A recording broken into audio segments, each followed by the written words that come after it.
The crystal champagne flute in Nathaniel Pierce's hand caught the light of a dozen chandeliers, a starburst of brilliance in a room built on lies.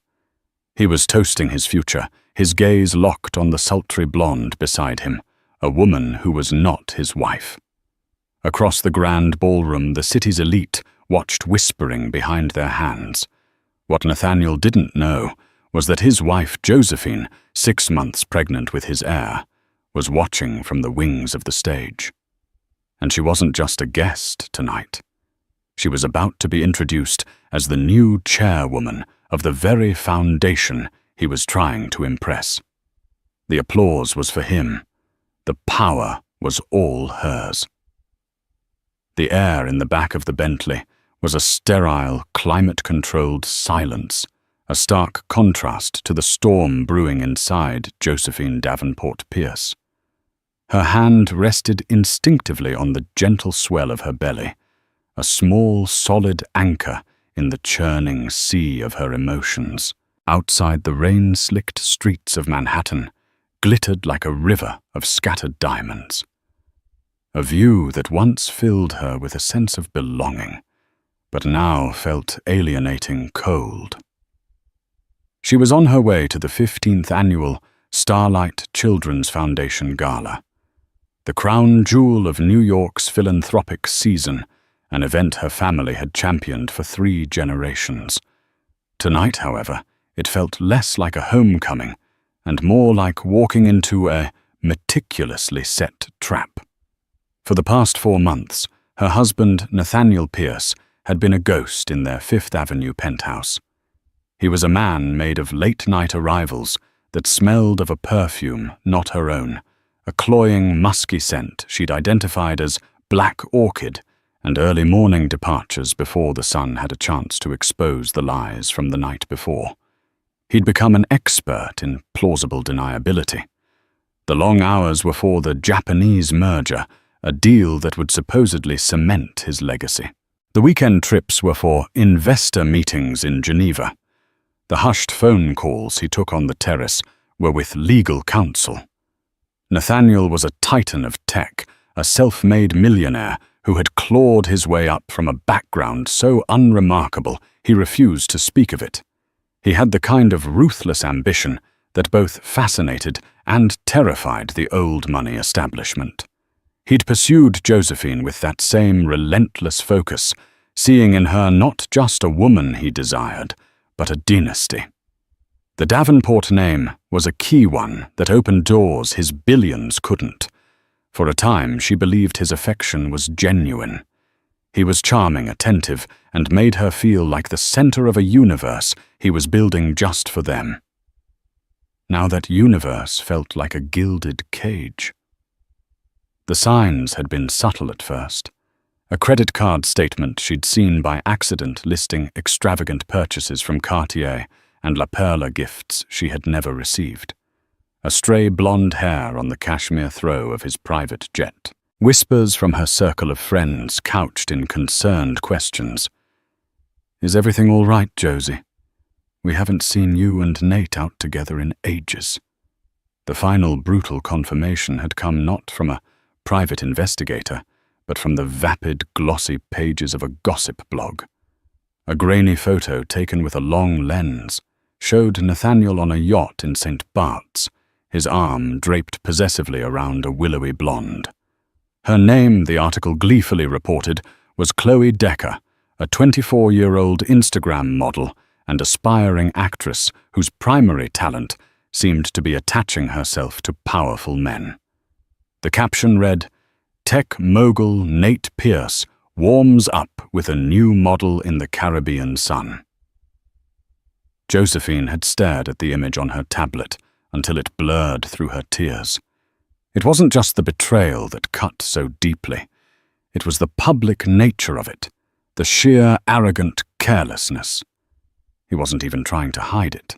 It was a message, a declaration that he had outgrown her, that the security and legacy she represented were no longer enough to satisfy his voracious appetite for more.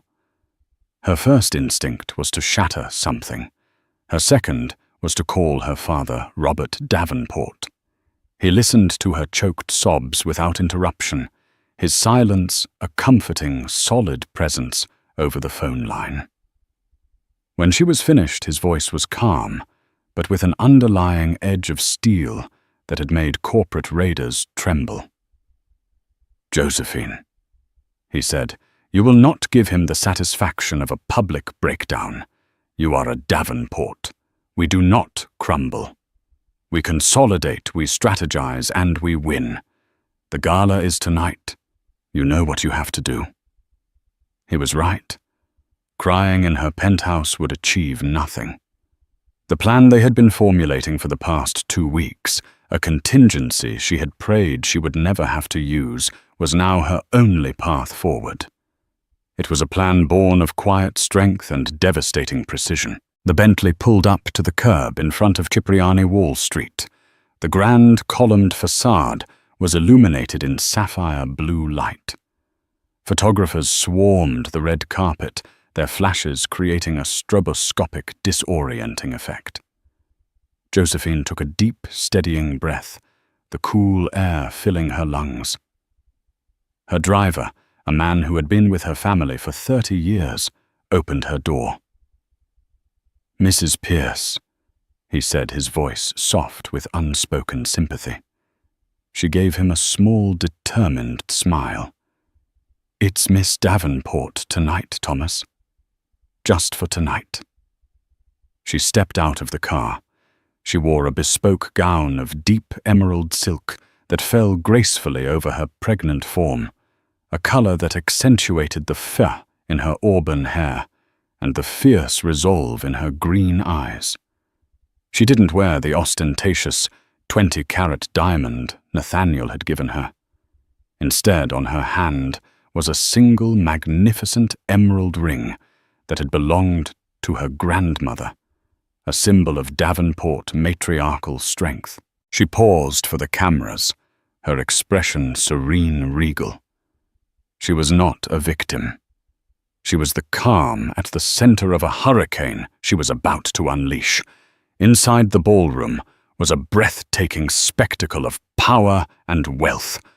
Soaring marble columns reached up to a domed ceiling painted with frescoes, and crystal chandeliers the size of small cars dripped light onto the assembled guests.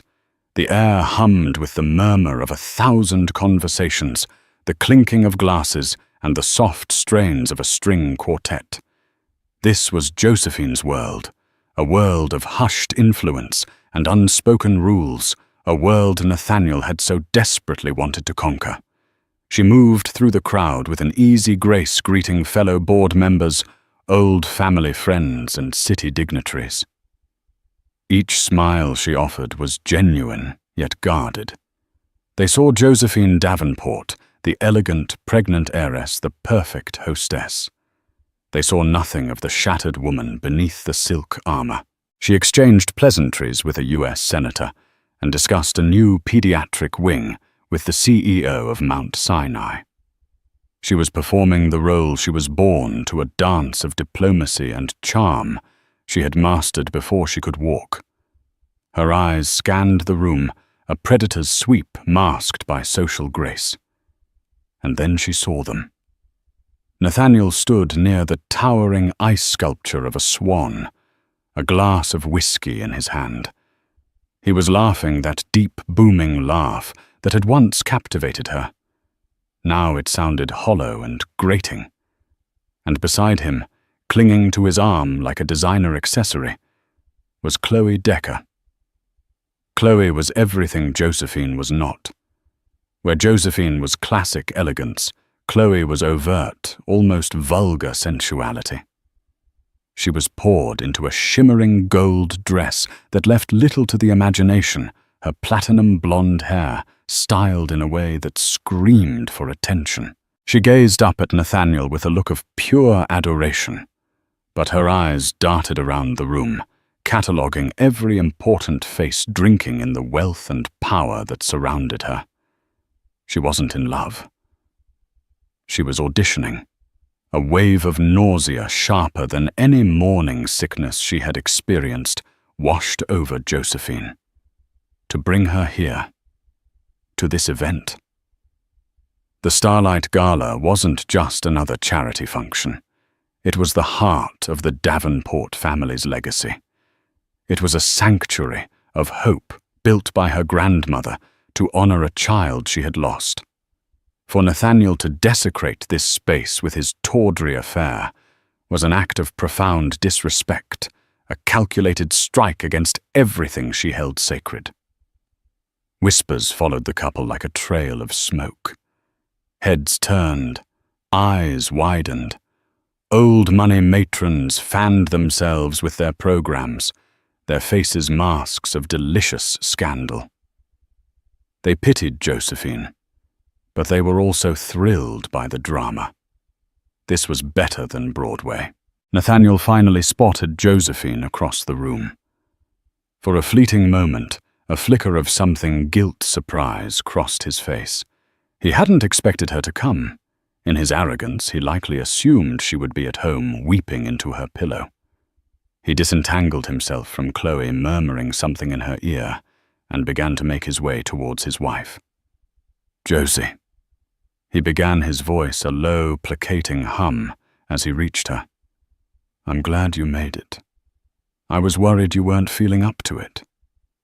"I wouldn't miss it for the world, Nathaniel," she replied, her voice cool and even. She didn't look at him instead, keeping her gaze on a point over his shoulder.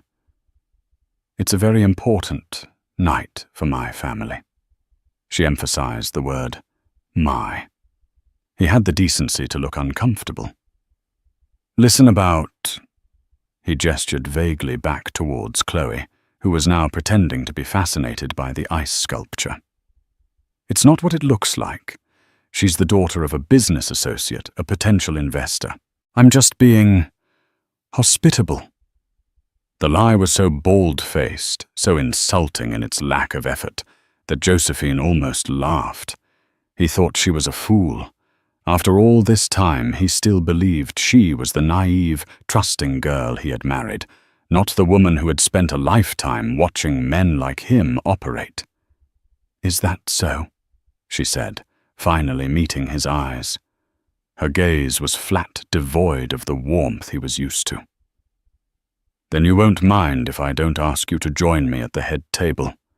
I'm sure your guest would feel out of place, sitting with my father."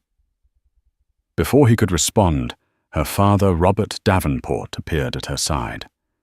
He was a tall, imposing man in his late 60s, with a full head of silver hair and eyes that missed nothing.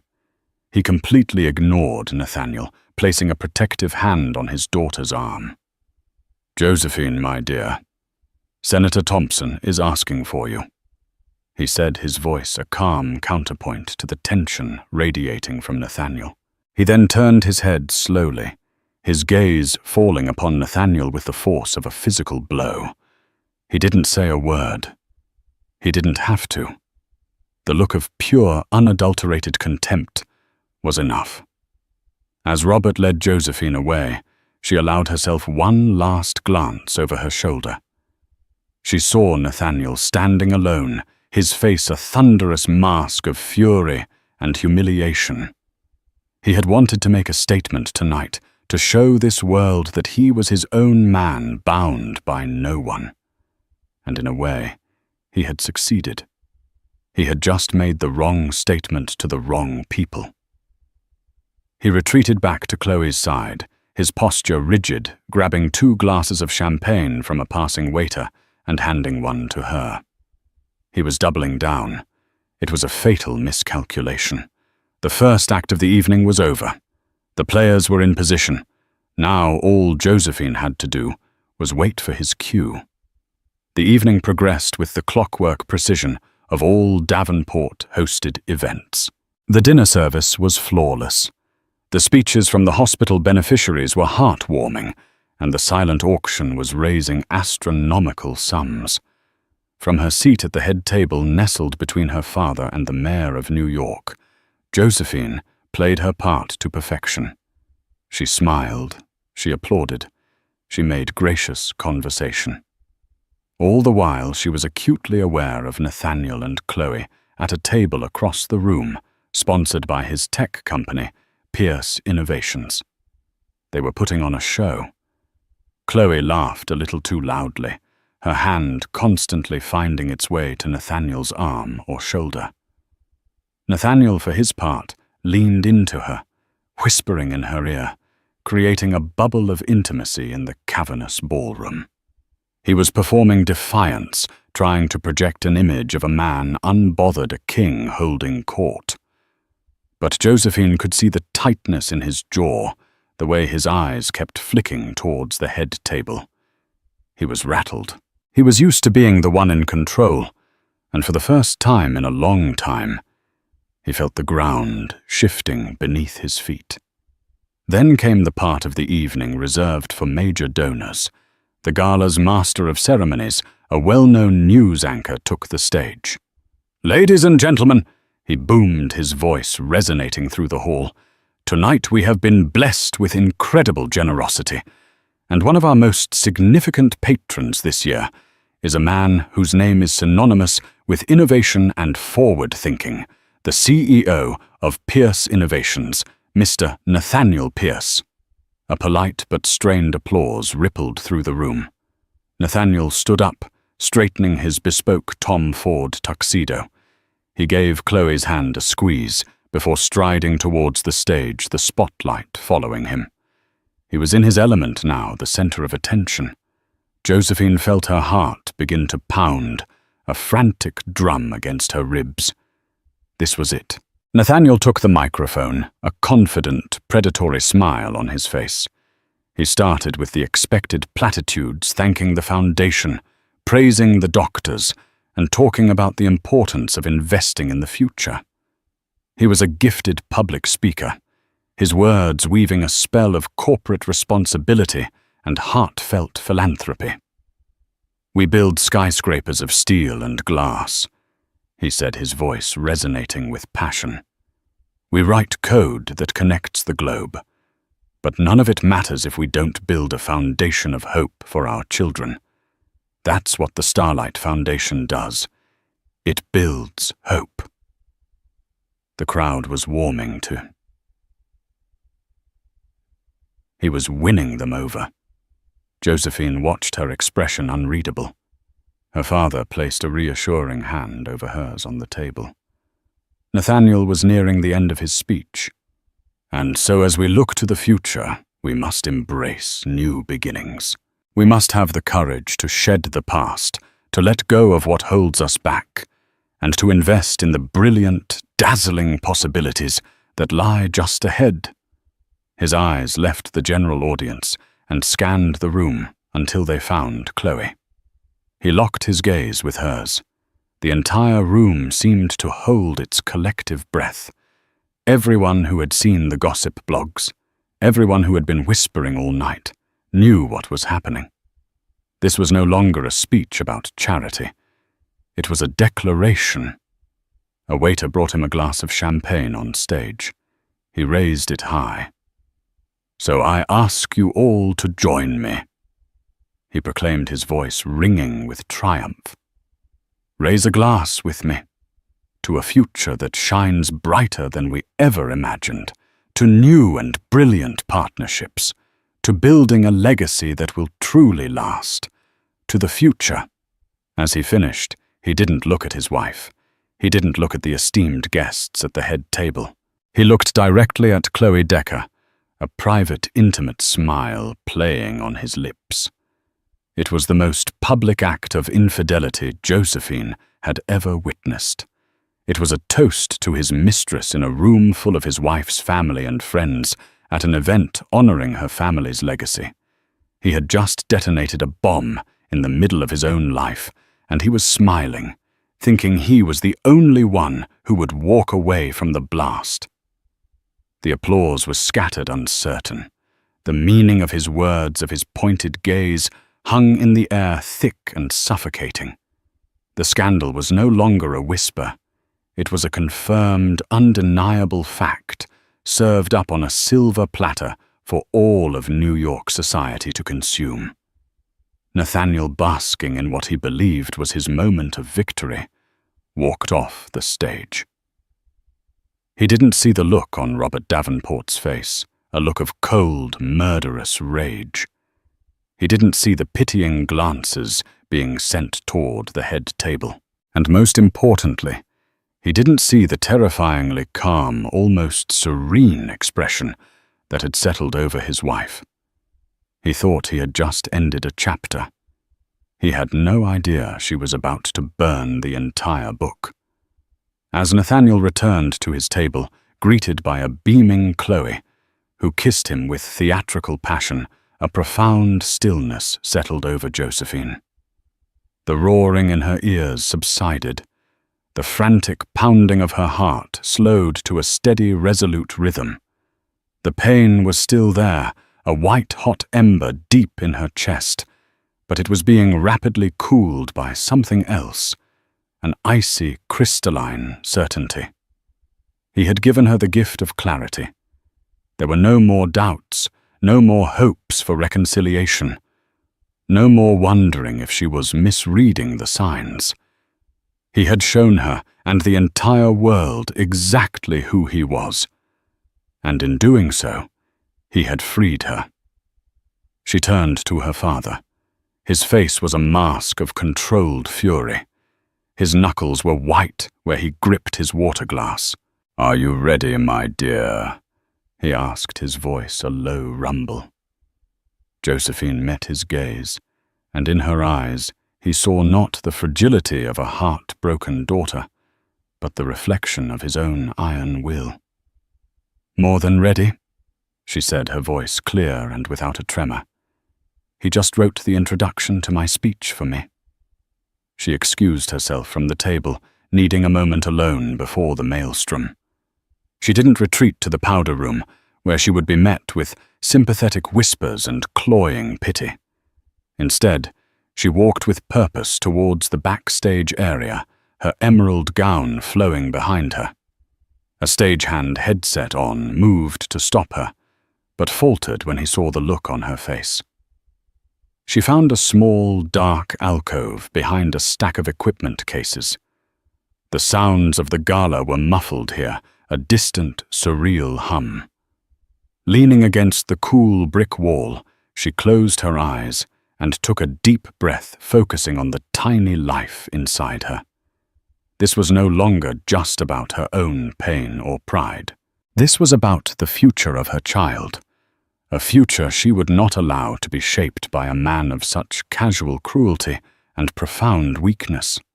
She would not raise her son or daughter in a house built on lies. She would build them a fortress of truth and integrity, and she would lay the first stone tonight. Her mother, who had passed away 3 years ago, had been the chairwoman of the Starlight Foundation for 25 years. It had been her life's work. After a long illness, she had passed the torch to Josephine in her will, a secret kept within the family and the foundation's inner circle, pending a formal announcement. The plan had always been for Josephine to be revealed tonight, a surprise to the philanthropic community. Her mother had envisioned it as a triumphant moment, a passing of the generational mantle. Now it would be a coronation of a different sort. Her phone buzzed in her small clutch. It was a text from her lawyer, a man whose retainer was almost as legendary as his ruthlessness. All assets frozen. He can't move a dime. The board is on standby. Another buzz. This one from the editor-in-chief of the New York Times, a woman Josephine had known since childhood. "We're ready to run with the story. Your statement is all we need." Everything was in place. The legal mechanisms, the media narrative, the board's allegiance. For the past 2 weeks, since she first suspected the depths of Nathaniel's betrayal, she and her father had been moving pieces around a chessboard he didn't even know he was playing on. They had leveraged every ounce of Davenport influence, called in favors decades old, and prepared for a war he had obliviously started. She pulled out a small stack of index cards from her clutch. On them, in her elegant script, were the bullet points for her original speech, a speech filled with hope, legacy, and her mother's memory. She looked at them for a moment, then calmly, deliberately tore them in half, and then in half again. The pieces fluttered from her fingers onto the dusty floor. She didn't need a script anymore. Nathaniel had given her all the material she needed. A young production assistant peeked around the corner. "Mrs. Pierce, Mr. Davenport said to tell you. It's time."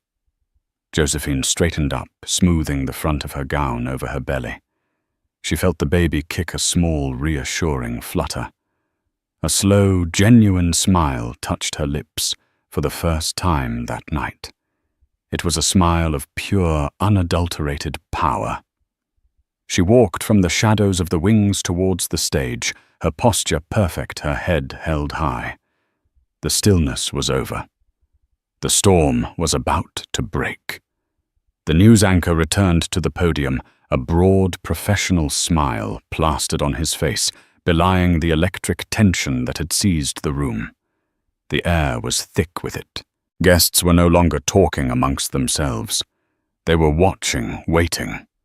The drama was far from over, and they knew it. "And now," the anchor announced, his voice regaining its cheerful cadence, "we come to a very special moment in the history of the Starlight Children's Foundation. For 25 years, this organization was guided by the indomitable spirit and loving hand of the late, great Adrian Davenport." A warm, respectful applause filled the hall.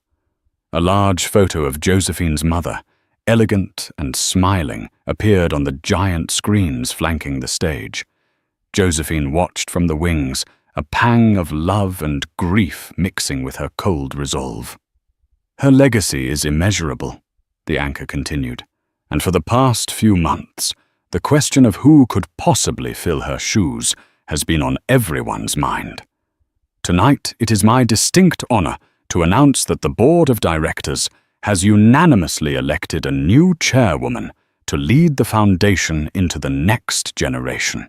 A woman who embodies the same grace, intelligence, and dedication as her mother before her."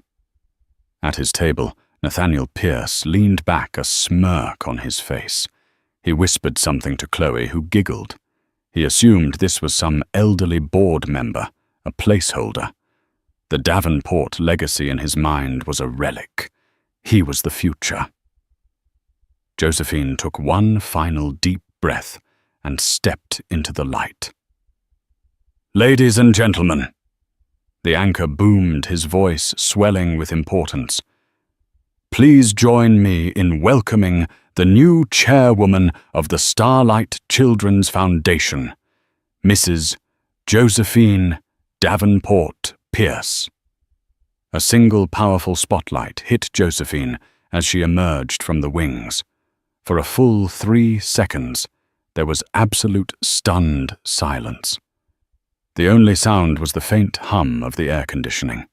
Across the vast ballroom, 1,000 pairs of eyes were fixed on the pregnant woman in the emerald gown, her expression poised and unyielding. Then the sound hit. It wasn't the polite, scattered applause from before. It was a roar. It started at the head table where her father stood leading the ovation. It spread like a wildfire through the room as the full, shocking implication of the moment dawned on everyone. This wasn't just an announcement. It was a counter-move. It was a coup. Josephine's gaze swept across the sea of faces until it landed on Nathaniel. The color drained from his face. His confident smirk dissolved into a mask of pure, uncomprehending shock. His glass, halfway to his lips, froze in midair. He looked from Josephine on the stage to her father, who was now staring at him with undisguised hatred, and back to Josephine. The trap had sprung, and his own leg was caught in its steel jaws. Beside him, Chloe Decker's glamorous facade cracked. Her painted smile faltered, replaced by a look of confusion, and then dawning horror. The powerful man she had attached herself to was suddenly looking very, very small. The adoring gazes she had been soaking up all night had turned to ones of pity and contempt. She was no longer the exciting home wrecker. She was just the tacky, foolish mistress, a casualty in a war she hadn't even known was being waged. Josephine walked gracefully to the podium, the applause thundering around her. She shook the anchor's hand, her smile never wavering. She adjusted the microphone, her movements deliberate and calm.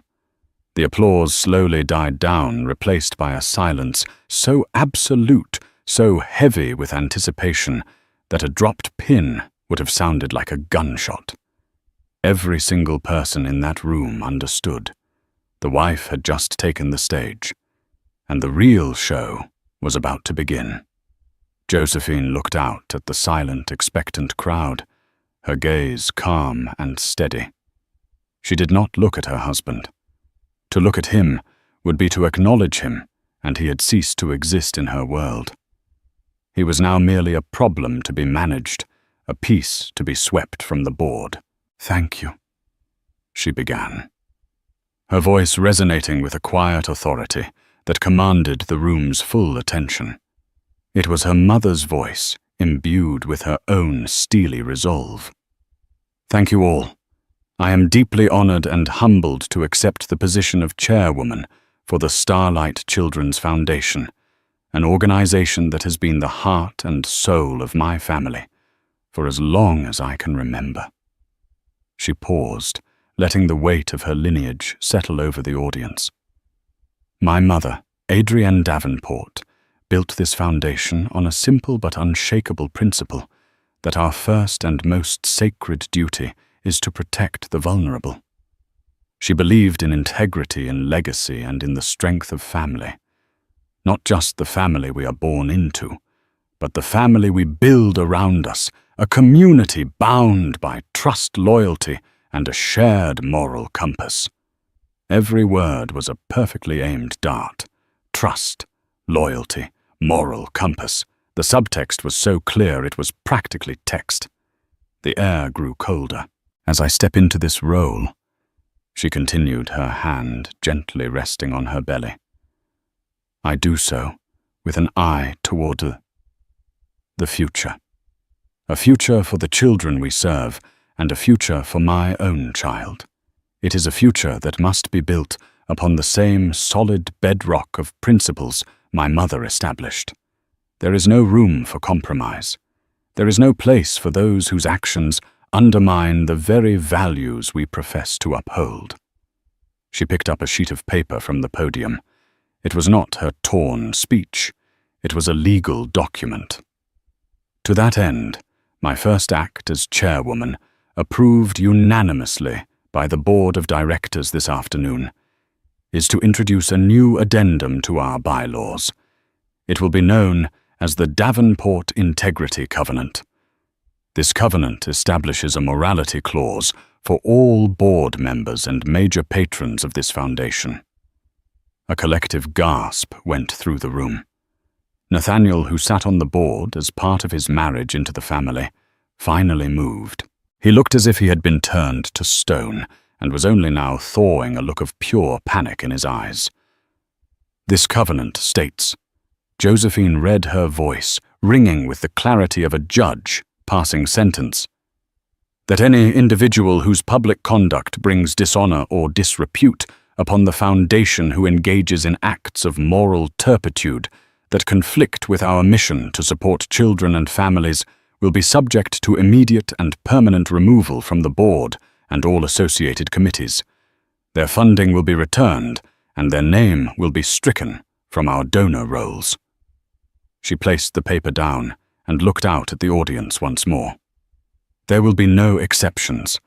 This foundation is a sanctuary, not a stage for personal dramas or a shield for indefensible behavior. Our name, the Davenport name, and the name of this foundation will stand for one thing and one thing only: unwavering integrity. The message was delivered. She had just with surgical precision, and without ever saying his name publicly, executed her husband's social and philanthropic career. He was finished. Everyone in the room knew it. The power he had craved the acceptance into their world had been revoked.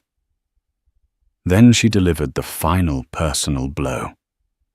This is a new era for the Foundation, and it is a new beginning for me as well. I will be leading this organization and raising my child under the name I was born with, the name my mother gave me. From this day forward, I will be known only as Josephine Davenport. She had not just divorced him in the court of public opinion. She had erased him from her very identity. She had taken back her name, her power, her life, and her family's legacy all in a 5-minute speech. She concluded with a simple, powerful statement.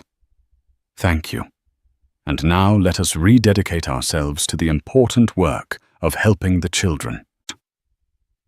For a moment, there was silence again, the silence of a collective shock. Then one person began to clap. It was an elderly woman at a nearby table, a Rockefeller by birth. Then another, a man who ran one of Wall Street's most powerful banks. Then her father. Within seconds, the entire ballroom erupted. The applause was not just polite. It was thunderous, a genuine, overwhelming wave of support and admiration. They were not clapping for a victim. They were giving a standing ovation to a queen who had just defended her throne with breathtaking elegance and lethality. The standing ovation was a physical force, a wall of sound that slammed into Nathaniel Pierce and nailed him to his chair. It went on and on, a relentless, rolling thunder of approval for the woman who had just dismantled his life with the grace of a concert pianist. He sat paralyzed in the eye of the hurricane. A frozen, ghastly smile stretched across his face. He felt the heat of 1,000 eyes on him, not with admiration, but with a morbid, clinical curiosity, like scientists observing a specimen in its death throes. His mind, usually a sharp, predatory instrument, was a chaotic swirl of disbelief and white-hot rage. How? How did she do this? Beside him, Chloe Decker's carefully constructed poise had completely disintegrated. The adoration in her eyes had been replaced with raw animal panic. Her hand gripped his arm, her nails digging into the fine wool of his tuxedo jacket. "Nate," she hissed, her voice, a strained, desperate whisper that was barely audible over the applause. "Nate, what is happening? Fix this. Get up there, say something." He looked at her, truly.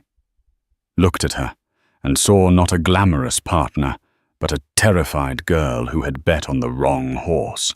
The other guests at his corporate table, men who had been laughing at his jokes and flattering him minutes earlier, now seemed to have developed a sudden intense interest in their dinner rolls. They wouldn't meet his eye. He was a social contagion, and they were desperate to avoid infection. The applause finally began to subside, but the atmosphere it left behind was even worse. A thick, suffocating silence descended, punctuated by a rising tide of whispers. From across the room, Nathaniel watched as his wife was enveloped by a circle of the city's true power brokers. He saw Richard Callahan, a rival developer he'd publicly mocked just last month, approach Josephine. Callahan took her hand, bowed his head slightly in a gesture of profound respect, and then said something that made her father, Robert Davenport, laugh a real booming laugh. Callahan then cast a single dismissive glance across the room at Nathaniel, a look of such triumphant contempt that it was more insulting than any verbal blow. He had been excommunicated. "We're leaving." Nathaniel finally growled the words, tasting like ash in his mouth. He shoved his chair back with a loud scrape that drew more attention. Their exit was a slow, agonizing walk of shame across 100 yards of plush carpeting that now felt like a mile of broken glass. As they passed tables, conversations would abruptly halt, only to resume in venomous whispers the moment they were past. The arrogance of the man. Toasted his own mistress. She annihilated him without ever raising her voice. Pure Davenport. That poor, foolish girl. Chloe, her face blotchy and pale under her makeup, stumbled slightly, her stiletto heel catching on the carpet. Nathaniel grabbed her arm, yanking her upright, with a roughness born of pure frustration. The entire ballroom saw the graceless, ugly moment. They were no longer a power couple. They were a spectacle of ruin. As they reached the grand lobby, they could see a chaotic storm of light through the ornate glass doors. The press, far more of them than before. Josephine's team had clearly given them a new headline to chase. The moment the doors opened, the storm broke over them. A blinding barrage of camera flashes turned the rainy night into a flickering, disorienting nightmare. Microphones and phones were shoved in their faces. The reporters were like sharks in a feeding frenzy. "Mr. Pierce, is it true you've been removed from the Starlight Board? Chloe, was he worth it? Nathaniel, what will this do to your company's stock on Monday? Was your toast to your mistress worth your entire fortune?" That last question, shouted by a sharp-faced reporter from the Post, struck a nerve. Nathaniel, his composure completely shredded, shoved a cameraman out of his way. "No comment, get out of my way!" He snarled, the sound of his own desperate voice only adding to his humiliation. He pulled Chloe through the scrum, her sobs now audible as they finally burst free onto the rain-slicked sidewalk. He fumbled for his phone, his hands shaking with fury as he tried to call his driver. As the screen lit up, a new email notification glowed ominously at the top. The sender was his chief legal counsel. The subject, urgent court order. Asset freeze and board removal. He stared at it, the raindrops splattering on the screen, blurring the words that confirmed his utter ruin. While he had been preening and posturing her, lawyers had been executing a perfectly timed legal ambush. He was a billionaire on paper, but at this moment he was locked out of his own empire. A sleek black town car, not his own, glided to a stop at the curb. The back door opened, but it wasn't a driver who emerged. It was Frank, the head of Robert Davenport's security detail, a man whose loyalty to the family was absolute. Frank, who had once nodded respectfully to Nathaniel, now looked at him with an expression of cool professional indifference. "Mr. Pierce," Frank said, his voice flat. He offered no greeting, no sympathy. "Frank, what the hell is this? Where's my car?" Nathaniel demanded, trying to cling to one last shred of authority. "Your service has been terminated," Frank replied calmly. "I'm instructed to inform you that your access codes and keys for the Fifth Avenue residence have been deactivated. Your personal effects will be packed and delivered to your office tomorrow morning." He then held out a thick, legal-sized envelope. "And I was asked to give you this." Nathaniel snatched the envelope. His name was typed on the front. He tore it open. The first page read, "Petition for dissolution of marriage." Beneath it was a temporary restraining order, barring him from all Davenport properties and from contacting Josephine directly. He looked up from the papers, his world tilting on its axis. He saw the town car's back door close. Through the tinted, rain-streaked window, he could just make out the elegant silhouette of Josephine. She was looking straight ahead. She didn't grant him so much as a final glance. The car pulled away from the curb with a quiet, powerful hum, merging seamlessly into the river of taillights on Wall Street. And Nathaniel Pierce was left standing on the wet pavement in the cold, unforgiving rain, with a sobbing mistress he no longer wanted divorce papers in his hand, and the crushing, suffocating knowledge that he had not just lost a fight. He had been a casualty in a war he never even knew he was fighting. He had mistaken a queen for a pawn, and she had swept him and his entire world off the board. 4 months later, the first heavy snow of the season was falling on Manhattan, a thick, silent blanket that muffled the city's relentless energy and turned the view from the Davenport Foundation's offices into a living watercolor. From her new corner office, her mother's old office, Josephine watched the flakes drift past the floor-to-ceiling windows. The city below, once the stage for her public humiliation and triumph, now seemed distant, a problem solved. The fallout from what the press had christened the Gala coup had been a roaring inferno that had systematically consumed Nathaniel Pierce's world. The story had a life of its own, becoming a parable of modern hubris.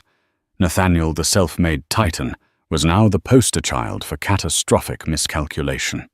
His desperate attempts at damage control, a series of disastrous interviews where he blamed the suffocating pressure of old money, only dug his grave deeper. The board of Pierce Innovations, facing a shareholder revolt and a PR nightmare that was eroding their stock value by the hour, had convened an emergency meeting. Within a week, he was ousted from the company he had built, forced out with a severance package that was insulting in its modesty. The much-vaunted Japanese merger evaporated. Deals he had spent years cultivating vanished overnight. He was radioactive. Chloe Decker had fared no better. After her tearful, self-serving television appearance was met with widespread derision, she was dropped by her modeling agency and became a social pariah. Her fleeting fame curdled into infamy, and she disappeared from public life, her Instagram account deactivated a ghost in the digital world she had so desperately tried to conquer. Josephine, in stark contrast, had become an unwilling but potent symbol of dignified strength. Magazine articles were written about her. Business schools taught the Davenport strategy as a masterclass in crisis management. And most importantly, the Starlight Children's Foundation flourished. Donations poured in, attracting a new younger generation of philanthropists inspired by her integrity. She had taken a legacy and made it a movement. Today was the final act, the closing of a chapter written in betrayal and pain. She was not in her own office, but in the sterile, soulless conference room of her lawyer's firm on the 60th floor of a midtown skyscraper. She sat at the head of a gleaming mahogany table flanked by her legal team. On the other side sat Nathaniel and his 2 lawyers, who looked as exhausted and beaten as their client. The man across from her was a stranger. The bespoke suits that once seemed molded to his powerful frame now hung on him a size too big. His face was gaunt with dark circles under his eyes that spoke of sleepless nights and endless stress. The arrogant fire that had once burned in his gaze was gone, replaced by a hollow, defeated emptiness. He looked not like a fallen titan, but simply like a man who had lost. The final divorce settlement lay between them. It was an unconditional surrender. He had tried to fight, to challenge the prenup, to paint her as vindictive. But her team had been merciless, presenting irrefutable evidence of his infidelity, his misappropriation of joint funds for his mistress, and the tangible damage his public conduct had inflicted on the family name and its associated business interests. He had been bled dry, outmaneuvered at every turn. The terms are clear. Josephine's lead counsel, a famously ruthless litigator named Benjamin Carter, said in a tone that allowed for no argument, Mr. Pierce will relinquish all claims to the Fifth Avenue property, the Hamptons estate, and all assets held in the Davenport Family Trust. In exchange, Miss Davenport will not pursue further civil damages. Nathaniel's lawyer nodded weakly. My client agrees. Carter slid the final signature page and a heavy, expensive fountain pen across the table. Then let's conclude this. Nathaniel stared at the paper, his hand trembling slightly as he reached for the pen. Before he signed, he lifted his head and looked directly at Josephine, his eyes pleading for one last flicker of connection. Josie, he said, his voice a hoarse whisper. Was it worth it?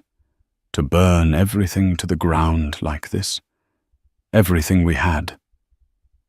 The air in the room became heavy, the lawyers on both sides shifting uncomfortably. This was the moment Josephine had steeled herself for. She didn't respond with anger or pain. She answered with the cool, unshakable clarity he had forced her to find. You fundamentally misunderstand what happened, Nathaniel, she said, her voice even and calm. I didn't burn anything down. You were the one holding the match. You stood on a stage in a room full of my family, my friends, and my life's work. And you tried to set my world on fire for the sake of your ego. You just assumed I would stand there and burn with you. She leaned forward slightly, her gaze unwavering. This wasn't about revenge. This was a course correction. I chose my future. I chose my child's future. The only thing that burned down was the facade you built, and you have no one to blame for that but yourself. The finality in her voice broke whatever was left of him. He flinched as if struck. Without another word, he uncapped the pen and signed his name. The scratch of the nib on the thick paper was the only sound in the room, a final definitive severing of their bond. His lawyers quickly gathered their papers and ushered him out of the room like a broken man. Josephine remained staring at his signature, a black scar on a white page. It was over. A wave of profound, bone-deep exhaustion washed over her, followed by an equally profound peace. Her father entered the room, having waited outside. He placed a gentle hand on her shoulder. It's done, he said softly. She nodded, taking a deep, cleansing breath. It's done. Your mother, he began, his voice thick with emotion. She would have been in awe of you, Josephine. She had grace. You have her grace, but you have your own brand of steel. You are stronger than any of us ever knew. 2 weeks later, in the quiet, sterile peace of a private suite at Lenox Hill Hospital, Josephine Davenport held her own new dawn in her arms. A beautiful, healthy baby girl with a tuft of auburn hair and eyes that seemed to hold a deep old wisdom. She named her Adrienne. Adrienne Davenport. A name of legacy, a name of strength, a name unburdened by the ghosts of the past. As she looked down at her daughter, the chaos of the last few months, the gala, the speeches, the lawyers, the public spectacle, all faded into insignificance. That had been a war of necessity. This right here was the victory. The takedown of Nathaniel Pierce wasn't her triumph. Her triumph was this quiet moment. It was the creation of a safe, honest, and powerful future for this tiny, perfect life in her arms. A future built not on a foundation of lies, but on a bedrock of Davenport integrity. A dynasty she thought not just preserved, but reborn. Josephine Davenport's story isn't just about a marriage ending. It's a masterclass in reclaiming power with grace, intelligence, and breathtaking precision. She faced the ultimate public betrayal, not with tears, but with a strategy that protected her future, her child, and her family's legacy. She reminded a world that often mistakes quietness for weakness, that the most effective victories are won not with loud shouting, but with calculated, decisive action. Her triumph wasn't just in divorcing a cheating husband, but in erasing his influence and building an even greater empire on the ashes of his mistakes. If her story of quiet strength and calculated victory resonated with you, please hit that like button to show your support. Share this video with someone who needs to be reminded of their own inner power. And don't forget to subscribe and click the notification bell so you won't miss our next story of unbelievable real-life drama. What do you think was Josephine's most powerful move? The speech, the integrity covenant, or the way she handled the final divorce? Let us know in the comments below.